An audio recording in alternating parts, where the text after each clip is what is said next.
Shalom, Bapak Ibu yang dikasihi oleh Tuhan Yesus Kristus, kita bersyukur hari ini kita masih ada dengan keadaan yang sehat, kuat semua karena kemurahan Tuhan. Mari Bapak Ibu, lewat ibadah kita Galilea Community of Christ, kita yang ada hari ini adalah umat-umat pemenang, amin. Yang percaya katakan amin. Yeay.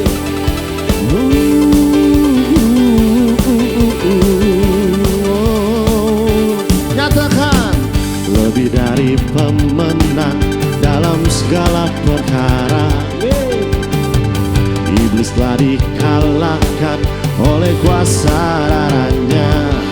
Jika Allah di pihak kita, siapa dapat melawan? Dengan iman nyatakan kita lebih dari pemenang. Dari awal lebih lagi katakan lebih dari pemenang dalam segala perkara. Haleluya. Iblis telah dikalahkan oleh kuasa darahnya. Jika Allah di pihak kita, siapa dapat? Dengan iman menyatakan kita lebih dari pemenang. Oh, haleluya. Kibarkanlah panjinya, Yesus Raja segala raja. Oh, haleluya. Bangkitlah gerejanya, kita lebih dari. Nyatakan dengan iman, yeay. Haleluya. Oh, kibarkanlah panjinya, Yesus Raja segala raja. Amin, amin. Haleluya. Oh, bangkitlah gerejanya, kita lebih dari pemenang. Oh, kita lebih. Dengan iman katakan saya lebih dari pemenang. Saya percaya saudara dan saya adalah umat yang lebih dari pemenang karena Tuhan kita adalah Yesus Kristus. Puji Tuhan. Mari Bapak Ibu, kita mau bawa segala kekhawatiran kita, apapun yang kau pikirkan, yang kau takutkan, bawa bersama dengan Tuhan. Sebab Dia ada bersamamu di setiap musim hidupmu. Makasih Tuhan.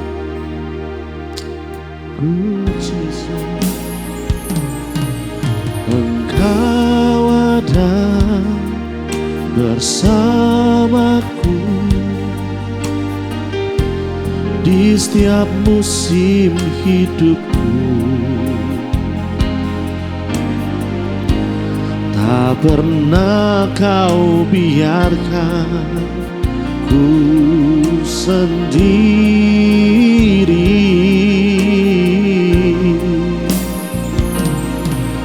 Kekuatan di jiwaku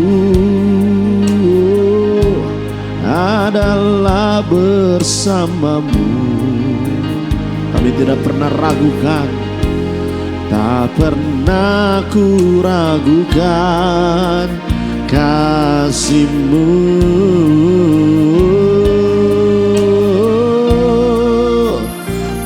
Bersamamu Bapa,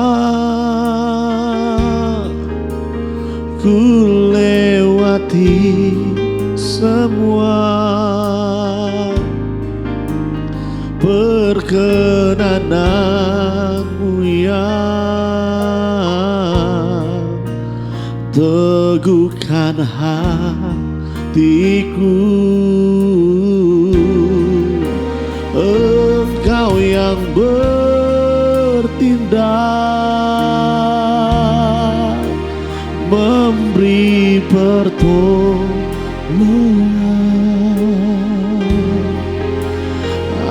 Anugerah-Mu besar melimpah bagiku.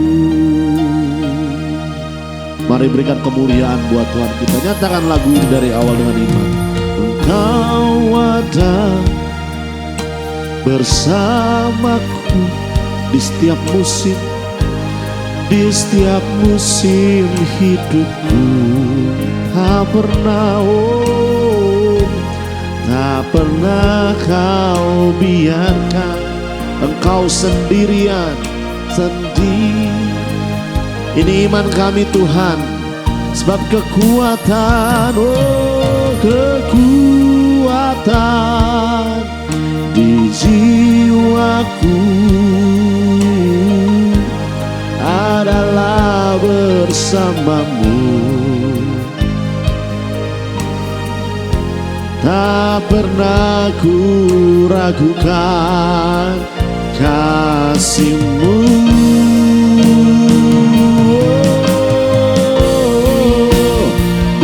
Bersama-Mu Bapa, amin, amin. Ku lewati semua perkenanan-Mu yang teguhkan hatiku. Engkau yang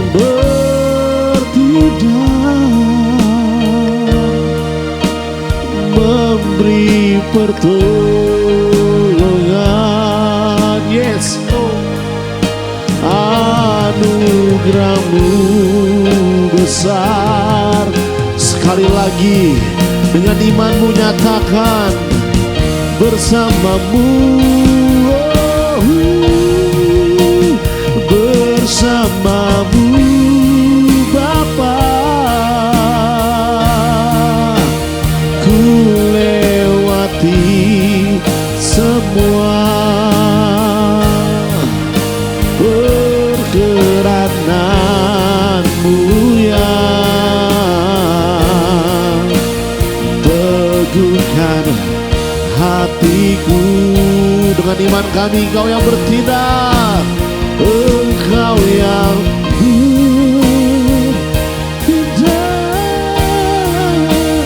memberi pertolongan. Ini kami Tuhan, anugerah-Mu, anugerah-Mu besar melimpah bagiku. Anugerah-Mu besar, anugerah-Mu besar.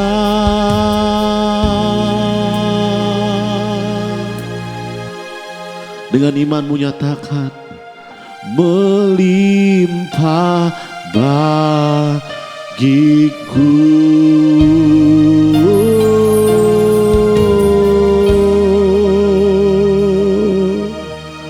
Thank you Jesus.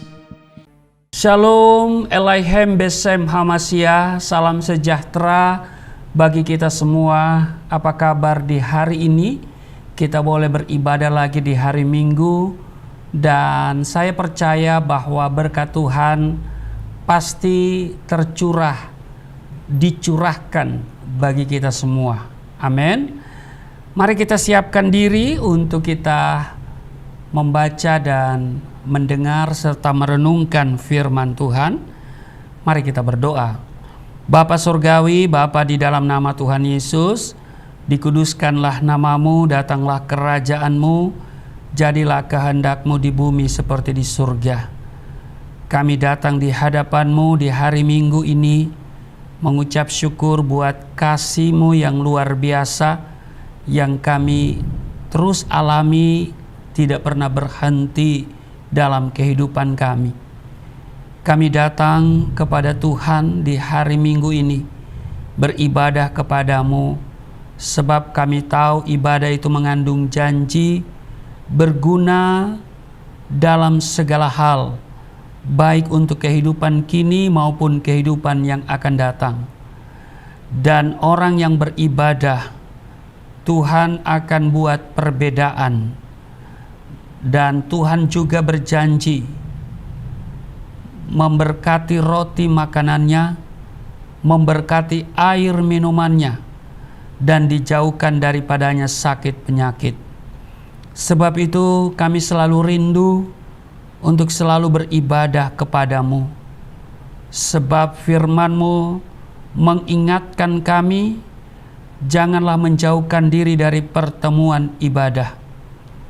Kami bersyukur ada kesempatan bagi kami untuk beribadah kepadamu.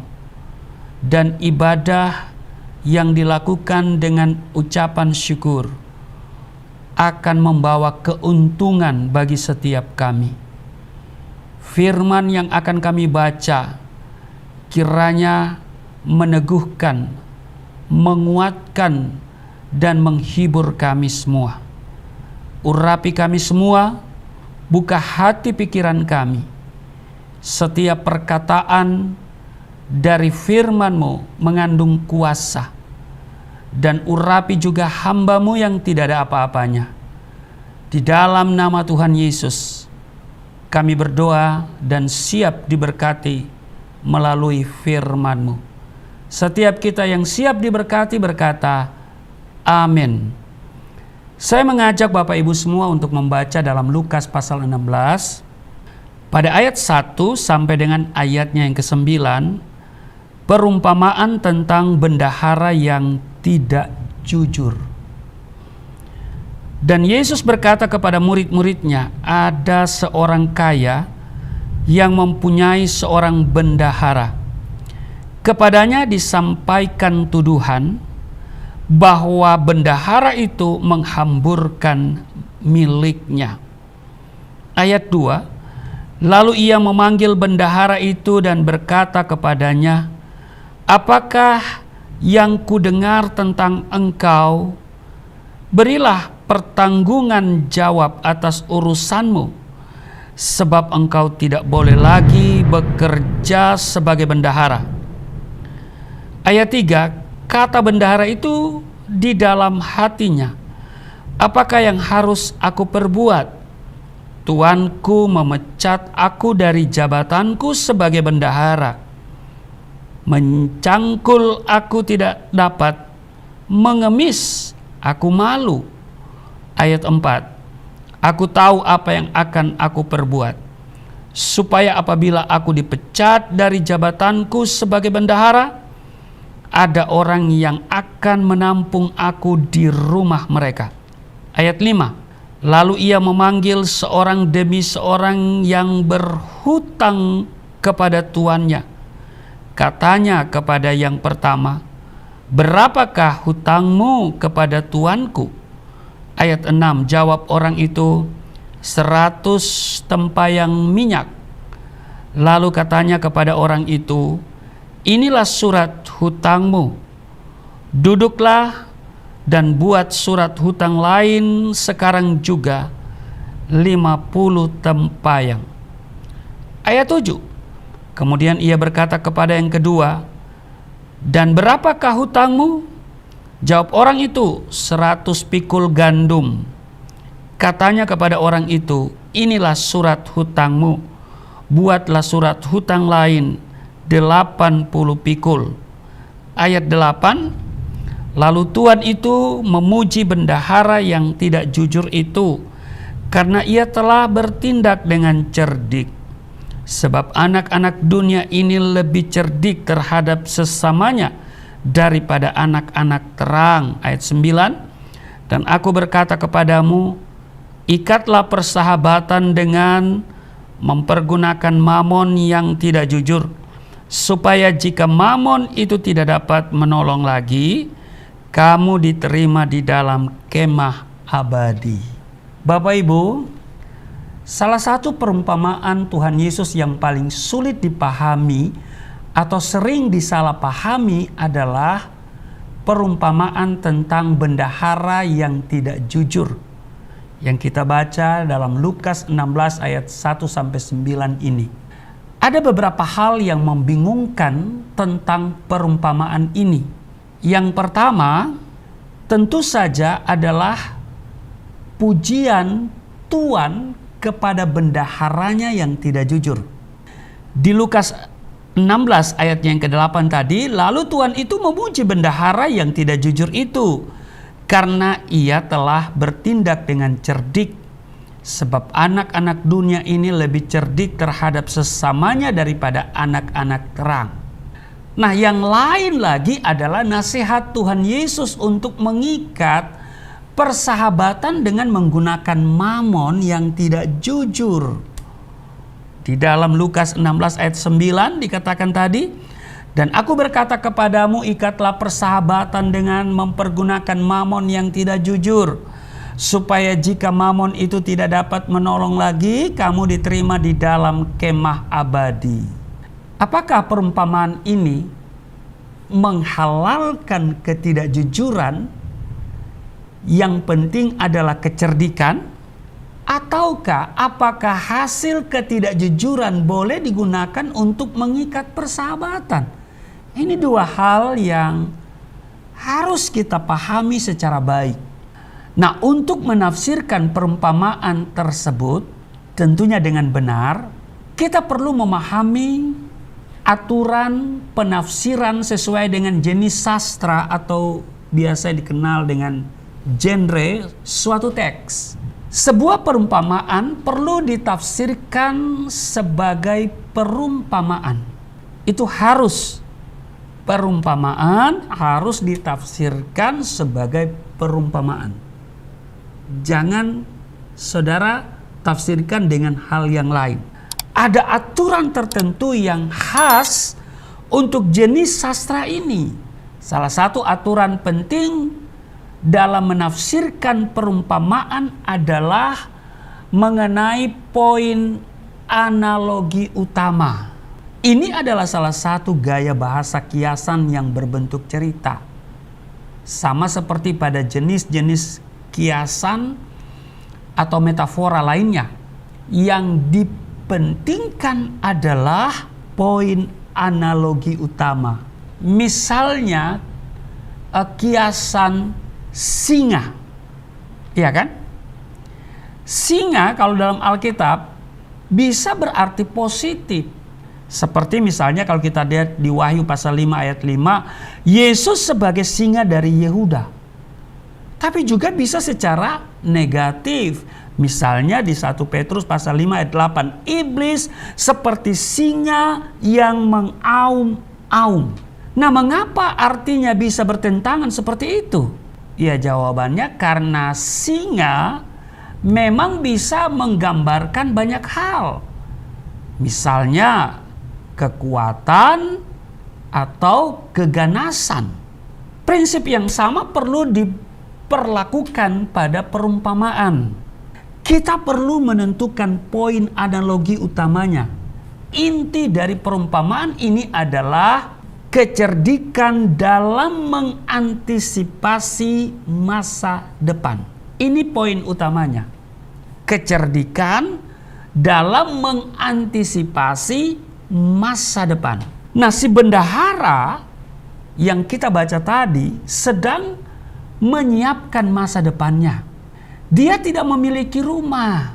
Dia tidak bisa bekerja. Jika dia tidak melakukan apa-apa untuk masa depannya, itu pasti suram. Jadi jika dia tidak melakukan apa-apa untuk masa depannya, pasti suram. Ya, masa depannya pasti suram. Nah, dengan cerdik, dia menggunakan uang, mamon, sebagai persiapan masa depan. Dia berusaha untuk berbuat baik kepada sebanyak mungkin orang. Dengan harapan, siapa tahu orang-orang itu ke depan dapat memberi tumpangan atau pekerjaan kepadanya bila ia sudah dipecat. Nah, yang disorot di sini adalah menggunakan uang demi masa depan. Si bendahara disebut cerdik karena mengorbankan uang demi masa depan yang lebih baik. Nah, pertanyaannya adalah, apakah pengurangan hutang yang dilakukan oleh si bendahara itu merugikan tuannya? Kita tidak bisa mengetahui dengan pasti, Bapak Ibu, jemaat yang diberkati oleh Tuhan Yesus. Ada kemungkinan si bendahara disebut tidak jujur karena meminjamkan uang tuannya dengan bunga seenaknya. Jika ini yang benar, yang dikurangi oleh bendahara itu tidak merugikan tuannya. Dia hanya mengurangi bunga yang dia mainkan sendiri. Dengan kata lain, bendahara mengorbankan bunga yang tidak halal yang dia tetapkan sendiri di luar pengetahuan tuannya atau bosnya. Nah, pertanyaannya adalah, apakah Tuhan Yesus memuji motivasi si bendahara yang kurang tulus berbuat baik supaya menerima balasan di kemudian hari? Bapak Ibu jemaat yang diberkati oleh Tuhan Yesus, teks yang kita baca tidak berkata apa-apa tentang hal itu. Yesus hanya menyoroti kecerdikan daripada si bendahara ini. Inti perumpamaan ini menolong saudara dan saya, kita semua untuk memahami perkataan Yesus. Lukas pasal 16 ini ayatnya yang ke-9, dia berkata, "Dan aku berkata kepadamu, ikatlah persahabatan dengan mempergunakan mamon yang tidak jujur, supaya jika mamon itu tidak dapat menolong lagi, kamu diterima di dalam kemah abadi." Di sini kita lihat bahwa Tuhan Yesus sedang membicarakan tentang masa depan dengan berkata, jika mamon itu tidak dapat menolong lagi, kamu diterima di dalam kemah abadi. Secara lebih spesifik, Yesus sedang mengajarkan bagaimana menggunakan uang dengan cerdik, yaitu menghasilkan hal-hal yang bernilai kekal. Uang bersifat sementara, tetapi dampaknya jika digunakan dengan cerdik bisa kekal. Uang tidak bisa diandalkan selamanya, tetapi dampaknya bisa selamanya. Lalu pertanyaannya adalah, apa yang dimaksud dengan mamon yang tidak jujur? Sesuai dengan konteksnya, Tuhan Yesus sedang membuat perbandingan antara perkara yang kecil dan perkara yang besar. Di ayat 10 kalau kita lanjut baca di Lukas pasal 16 ini, dikatakan barang siapa setia dalam perkara-perkara kecil, ia setia juga dalam perkara-perkara besar. Dan barang siapa tidak benar dalam perkara kecil, ia tidak benar juga dalam perkara-perkara besar. Jadi, uang adalah perkara yang kecil, sementara kekekalan adalah perkara yang besar. Uang bukan harta yang penting. Camkan itu. Sekali lagi saya tegaskan, uang bukan harta yang penting. Harta yang sesungguhnya yang sangat penting adalah bersifat spiritual dan kekal. Penafsiran ini juga selaras dengan penjelasan di ayat 11 pada Lukas pasal 16. Kalau kita baca selanjutnya, dikatakan, jadi jikalau kamu tidak setia dalam hal mamon yang tidak jujur, siapakah yang akan mempercayakan kepadamu harta yang sesungguhnya? Mamon yang tidak jujur dikontraskan dengan harta yang sesungguhnya. Jadi kontrasnya antara harta yang tidak sesungguhnya, yaitu uang, ya toh, dan yang sesungguhnya, yaitu apa? Kesetiaan dan kekekalan. Melalui perumpamaan ini Tuhan Yesus justru menasihati setiap kita untuk mewaspadai yang namanya bahaya uang. Jangan sampai saudara terjebak untuk mencintai uang. Harta jasmani bisa menjadi berhala bagi kita. Kalau saudara sudah mencintai uang, saudara sudah menjadikan uang sebagai berhala. Nah, di ayat 12 Lukas pasal 16, Dan jikalau kamu tidak setia dalam harta orang lain, siapakah yang akan menyerahkan hartamu sendiri kepadamu? Jemaat Galilea Community of Christ yang diberkati oleh Tuhan Yesus, salah satu cara untuk menghindarinya adalah membagi harta tersebut kepada orang lain.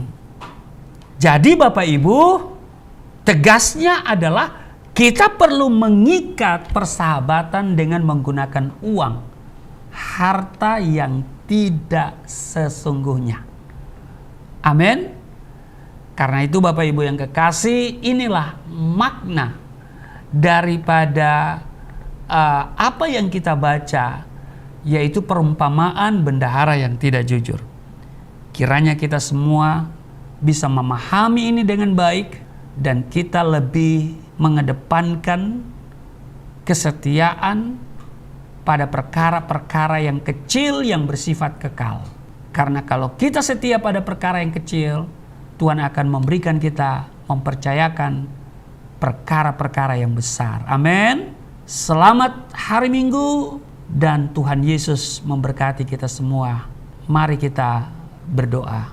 Kami bersyukur atas kasih karunia Tuhan mengingatkan kami supaya kami setia pada perkara-perkara yang kecil agar kami dipercayakan hal-hal yang besar. Dan kami akan senantiasa menggunakan uang, harta untuk perkara-perkara yang bernilai kekekalan. Berkati kami dan saat ini kami siapkan diri untuk menerima tubuh darah-Mu. Namun sebelumnya kami akan memberikan persembahan sebagai ungkapan syukur kami. Uang bukanlah harta yang sesungguhnya. Tetapi kalau kami memiliki uang, akan kami gunakan untuk perkara-perkara yang memiliki nilai kekekalan. Dengan memberikan persembahan, kami telah mengikatkan diri kami dengan perkara-perkara yang sifatnya kekekalan. Karena ketika mamon tidak dibutuhkan lagi, kami dapat diterima di kemah yang abadi. Berkati setiap mereka yang memberi dengan sukacita, setiap pemberian memperbesar keuntungan mereka yang memberi. Hamba doa mereka tidak kekurangan, tidak sakit-sakitan, tidak bangkrut. Apa yang mereka kerjakan, Tuhan selalu buat berhasil. Setiap persembahan dapat digunakan untuk kelangsungan pekerjaan Tuhan di Galilea Community of Christ, di Yayasan Pelayanan Galilea Indonesia dengan seluruh program yang ada. Terima kasih Tuhan, kami terus berdoa supaya mereka yang setia memberikan persembahan akan selalu berlimpah kasih karunia dan damai sejahtera. Sambil memberi, kami siapkan diri untuk menerima tubuh darah-Mu di dalam nama Tuhan Yesus. Amin. Kita akan memberikan korban persembahan dengan sukarela. Hati Bapak Ibu jemaat bisa memberikan persembahan dari nomor rekening yang ada tertera di layar kaca Bapak Ibu. Setiap persembahan kita, kiranya Tuhan Yesus memberkati. Tiba saatnya kita mau terima tubuh dan darah Kristus. Apapun kesalahanmu, dosamu, mari kau bawa di salibnya. Dia yang telah mati 2000 tahun yang lalu menebus saudara dan saya. Yes Lord. Oleh kuasa darah-Mu, Kau telah tebus dosaku.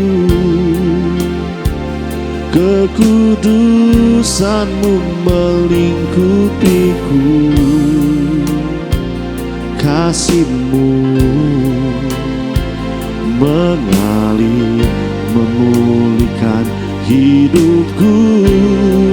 Sungguh besar anugerah-Mu, Kau selamatkan hidupku. Ku menjadi ciptaan yang baru oleh kuasa darah-Mu. Lebih lagi nyatakan, oleh kuasa darah tebus dosaku, kekudusan-Mu melingkupiku, kasih-Mu mengalir memulihkan hidupku. Sungguh besar anugerah-Mu, Kau selamatkan hidupku. Ku menjadi ciptaan yang baru oleh kuasa darah-Mu.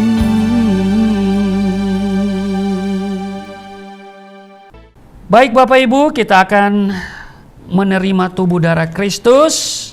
Terima kasih untuk persembahan yang Bapak Ibu berikan di Yayasan Pelayanan Galilea Indonesia. Itu adalah juga rekening gereja kami, Galilea Community of Christ. Dari sana membackup seluruh biaya operasional. Doakan kami Bapak Ibu supaya kami bisa memiliki gedung sendiri. Tidak ada perkara yang mustahil kan Bapak Ibu. Dan paling tidak kami bisa memperpanjang kontrak daripada gedung ini.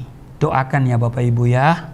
Baik, mari kita siapkan diri untuk seperjamuan dengan tubuh darah Kristus. 1 Korintus pasal 11 pada ayat 23, 24. Ya, saya masih menunggu saudara untuk mempersiapkan elemen perjamuan kudus, hosti dan anggur, atau roti dan sirup yang ada di rumahmu ya.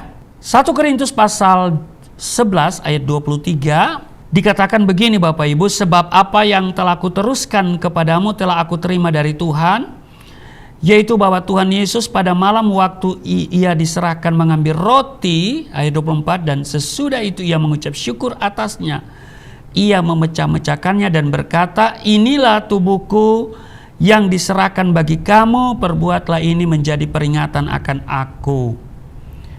Jadi Bapak Ibu, mari saya jemput berdiri. Kalau sudah punya hosti atau roti, mari kita angkat dan kita katakan bersama-sama. Katakan apa yang saya katakan. Di dalam nama Yesus Kristus, inilah roti yang turun dari surga, inilah tubuh Yesus Kristus yang tergantung di atas kayu salib, memberikan keselamatan hidup kekal di dalam kerajaan surga, menyempurnakan tubuhku agar sehat sempurna, menyempurnakan jiwa dan rohku supaya dibangkitkan pada akhir zaman.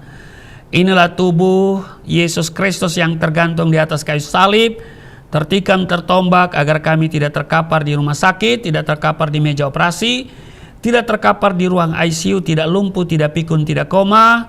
Aku tolak segala bentuk tumor, segala bentuk kanker, segala bentuk penyakit, kuman, virus, sakit penyakit, segala luka di tubuhku, penderitaanku, kesusahanku, kemiskinanku, kegagalanku sudah diangkat, diselesaikan oleh Yesus Kristus di atas kayu salib.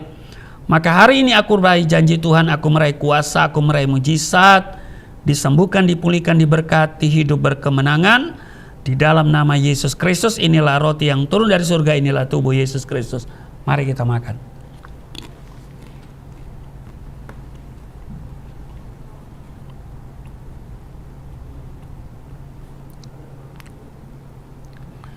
Satu Korintus pasal 11 ayat 25. Demikian juga Yesus mengambil cawan sesudah makan, lalu berkata, cawan ini adalah perjanjian baru yang dimateraikan oleh darahku. Perbuatlah ini setiap kali kamu meminumnya, menjadi peringatan akan aku. Mari Bapak Ibu ambil anggur atau sirup, diubahkan menjadi darah Kristus. Kita angkat dan kita katakan bersama-sama. Di dalam nama Yesus Kristus, inilah darah Yesus Kristus yang tertumpah di atas kayu salib sebagai perjanjian yang baru dan yang kekal, memberikan pengampunan atas dosa-dosaku, menyucikan, menguduskan kami, agar kami semua termaterai menjadi warga kerajaan surga. Di dalam nama Yesus Kristus, oleh kuasa darah Yesus, oleh bilur-bilur Tuhan Yesus, kami semua diselamatkan, dan mulai hari ini kami semua tidak sakit-sakitan. Hari ini kami menerima mujizat, disembuhkan, dipulihkan, diberkati. Darah Kristus yang mulia memvaksinasi tubuhku sehingga aku tidak terserang oleh kuman, virus, sakit, penyakit apapun. Di dalam nama Yesus Kristus, inilah darah Yesus Kristus. Mari kita minum.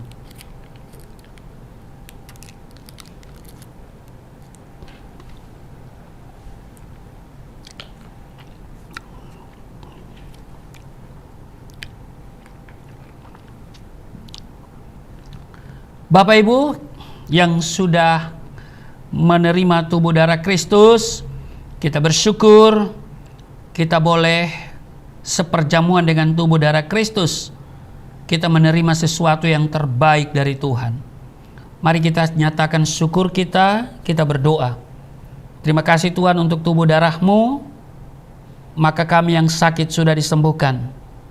Kami yang letih lesu berbeban berat diberikan kelegaan. Doa-doa kami dijawab. Tuhan pulihkan keadaan kami, kesehatan kami, rumah tangga kami, pekerjaan kami, keuangan kami. Di dalam nama Tuhan Yesus. Kami di dalam Tuhan, Tuhan tinggal di dalam kami. Tuhan bertanggung jawab atas seluruh kehidupan kami. Tuhan berjalan bersama kami. Karena itu kami tidak takut sekalipun kami harus melewati lembah kekelaman. Kami tidak takut sebab kami tahu Engkau beserta, dan kami akan tiba di padang yang berumput hijau, di air yang tenang. Berkati setiap mereka yang beribadah hari ini. Tuhan melawat kami semua. Tuhan buat perbedaan antara orang yang beribadah dengan orang yang tidak beribadah kepadamu. Engkau memberkati roti makanan kami, memberkati air minuman kami, dan Engkau jauhkan daripada kami sakit penyakit di dalam nama Tuhan Yesus. Hamba doa untuk setiap mereka yang mengikuti ibadah ini. Tuhan kenal mereka semua, Tuhan urapi mereka dari ujung kepala sampai ujung kaki, sehat sempurna, tidak celaka, tidak sakit-sakitan. Di dalam nama Yesus, siapapun mereka, Tuhan mengasihi, Tuhan mengurapi, Tuhan menjamah, Tuhan menjumpai mereka semua. Bangsa dan negara kami terus bawa kepadamu. Segala rancangan orang-orang jahat, oknum-oknum untuk merusak nilai-nilai daripada NKRI kami patahkan dalam nama Yesus. Segala bentuk anarkis kami patahkan dalam nama Yesus. Tuhan berkati bangsa ini bahwa untuk kemuliaan nama Tuhan. Terima kasih. Kembali hamba doa untuk mereka yang memberi persembahan dengan penuh sukacita. Tuhan berkati mereka. Kami bergumul sekiranya bisa memiliki gedung sendiri. Kami punya iman. Kami percaya Tuhan sanggup mengadakan. Kami tidak punya banyak uang, tetapi kami punya Tuhan yang sanggup mengadakan. Paling tidak untuk memperpanjang kontrak daripada gedung ini, sehingga kami masih bisa ada di sini untuk melakukan banyak hal mengenai pekerjaan Tuhan. Kiranya seluruh biaya operasional bisa tercukupkan dan semua bisa berjalan dengan baik. Berkati Yayasan Pelayanan Galilea Indonesia, berkati Gereja Galilea Community of Christ, berkati juga channel kami, Galilea Network. Terpujilah Engkau, dan inilah kami di dalam nama Tuhan Yesus yang telah mengajar kami berdoa bersama-sama. Bapa kami yang di surga, dikuduskanlah namamu, datanglah kerajaanmu, jadilah kehendak-mu di bumi seperti di surga. Berilah kami pada hari ini makanan kami yang secukupnya. Ampuni akan kesalahan kami seperti kami sudah mengampuni orang bersalah pada kami. Jangan bawa kami ke dalam pencobaan, tapi lepaskanlah kami daripada yang jahat. Sebab Engkau yang mempunyai kerajaan, kuasa, dan kemuliaan sampai selama-lamanya. Amin. Tetap berdiri dan terimalah berkat Tuhan. Segala berkat yang dari surga mengalir dalam hidupmu di dalam nama Tuhan Yesus.